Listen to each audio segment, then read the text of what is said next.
It is election year, and if you're like most people, you're probably already over it, confused, or both.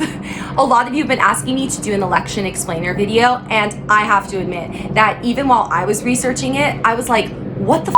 This is so confusing. So I tried to boil it down to the most basic points, just some general vocab, and now I've put together this handy dandy explainer video so you can understand what you need to know about how the election process works. So let's get started. First, you need to know that the elections are broken up into two parts. There's the primaries and caucuses, and then the general election.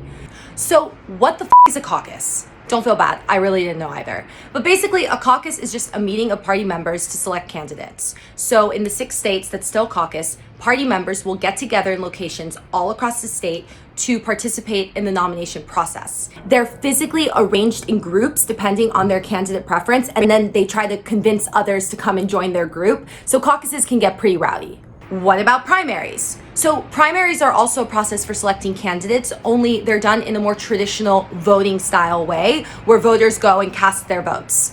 Now, it's important to know that in both primaries and caucuses, voters are not directly voting for a candidate, but rather for a delegate who will represent them and vote for their candidate at the party's convention. Why is the Iowa caucus such a big deal? So the Iowa caucus is important because it's the first one of the election season. So it can give a candidate a lot of momentum going into the national rounds. While the Iowa caucus by no means will determine the outcome of the presidential election, it has historically been known to make or break a presidential campaign. So what happens next? Up next, we have the New Hampshire primary, which happened yesterday, the Nevada caucus, and the South Carolina primary. Then a mass of 14 states, which account for about 1/3 of all the delegates, they go vote on March 3rd. This is known as Super Tuesday. So then will we have a nominee? Not quite yet. After the primaries, all of the delegates that were elected will go to the party's national convention, which is this like big star-studded party. It's kind of like the Oscars for politics. And they're gonna go and vote for their candidate, and then the winner of that becomes the party's nominee who will run in the general election. Whew, that was a mouthful.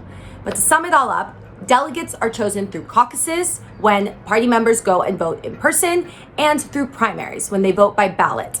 The winning delegates then go on to the national convention to place a vote for their candidate, and the winner of that becomes the party's nominee in the general election, and then all of us over 18, we go vote on November 3rd. Please share this video with anyone who you think could use this explainer, and thanks for watching, and I'll see you soon.